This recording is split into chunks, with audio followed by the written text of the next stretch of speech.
Alright, time to check out the Disventure All-Stars hot takes poll. Okay, wow, that's lots of comments in only like 3 days.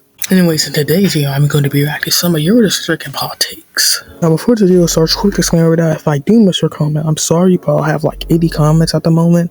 And if I wanted to go through each one to see, it would be like an hour long, and that would take forever to script, edit, and record audio for, so yeah. If I miss yours, I'm sorry for that. If this gets like 500 views or something, I might do a part 2. Anyways, on to the first comment.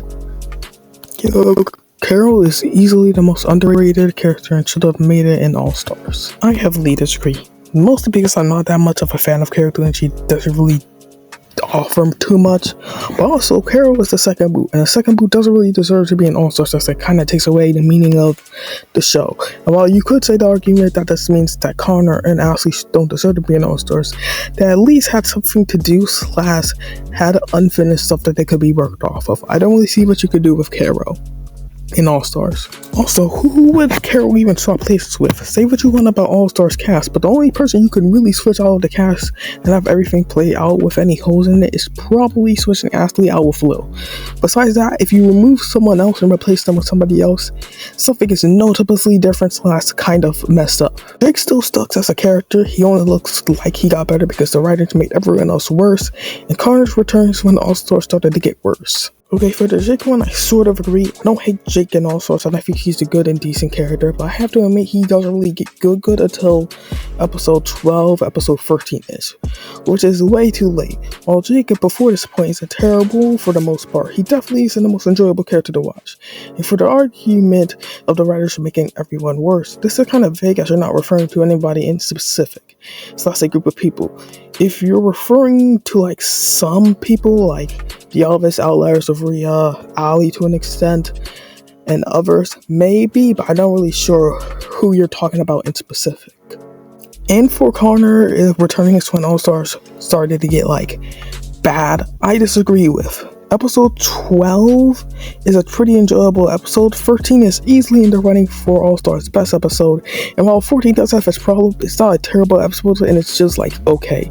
And 15 was really strong.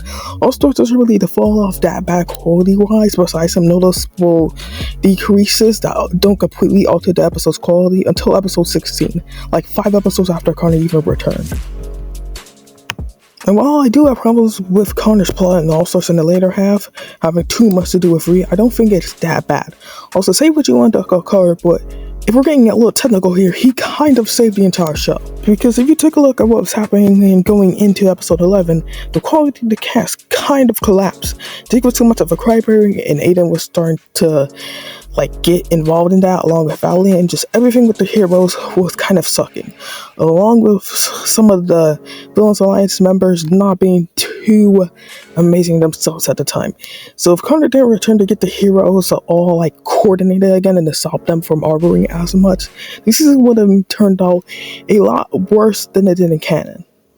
Gabby is overrated and too much of her fans, as well as the narrative and the other characters, nor how flawed of a person she is. If Jake, Tom, Aiden, and Rhea are writers' pets because how much the writers focus on them, Gabby is kind of a writer's pet because of how much the writers want you to like her. Okay, I disagree with you purely because Gabby is like my favorite character, but yeah, Gabby is written a little bit where the flaws aren't heavily acknowledged. I feel like there should have been a little bit more focusing. So that's an episode where it's like acknowledged that she is kind of a flawed character. However, as a counter argument, I don't think being a flawed person necessarily makes a character bad or a writer's pet. For example, Ellie is a flawed person in her own right, and that doesn't make her necessarily a bad person. Not person, but character. Fury is one of the worst and most overrated characters. Heavily disagree on that for obvious reasons, and Ashley is one of the most overrated characters. Okay, I'm sorry, but like, no, and I actually kind of have proof as evidence to back up my point.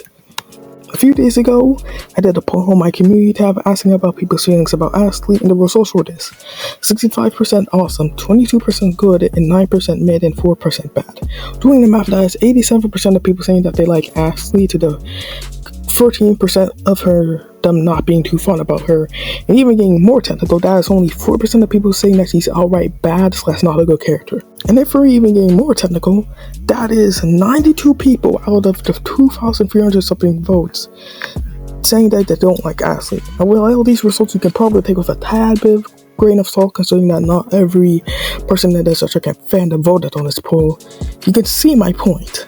A character who has more than 87% of people saying that they're good and more than 60% saying that they're awesome can't be overhated, as they get a lot more love than hate, which completely outnumbers it. Yul is the funniest character in the whole series. I heavily disagree with that. While Yul is incredibly funny, is easily the funniest character for pre-merge All-Stars besides maybe Fiore. I wouldn't say he's the funniest character in the whole series, as he has a lot less screen time to be funny compared to other characters like Gabby, Fiore, and others.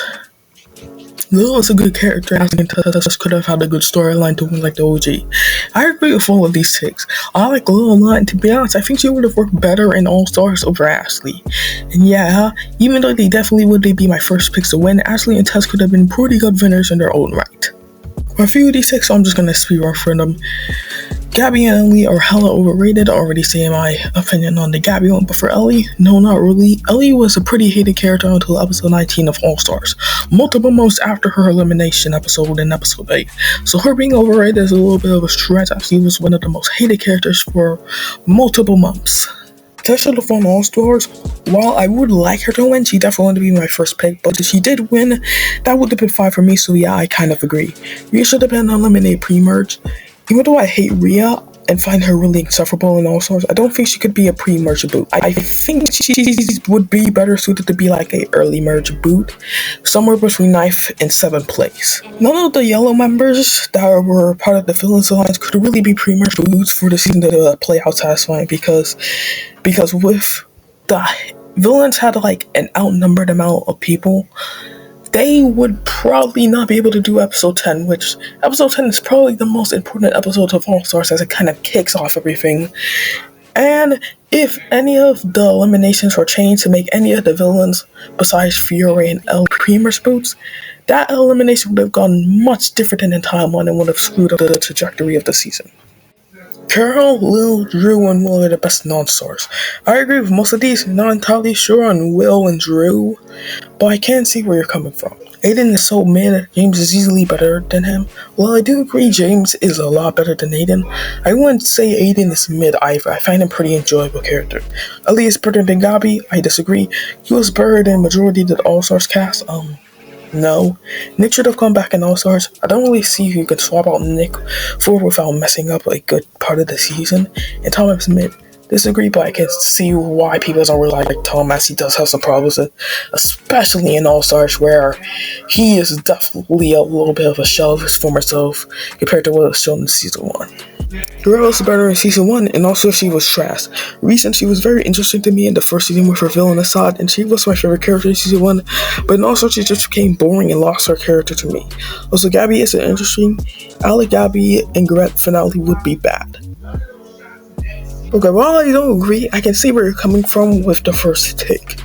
Gret is kind of boringish for the first episode, like half of All Stars. She doesn't really get like fully interesting / starts getting a good chunk of spotlight where she actually becomes like really, really good in All Stars until episode like 12, episode 11 is.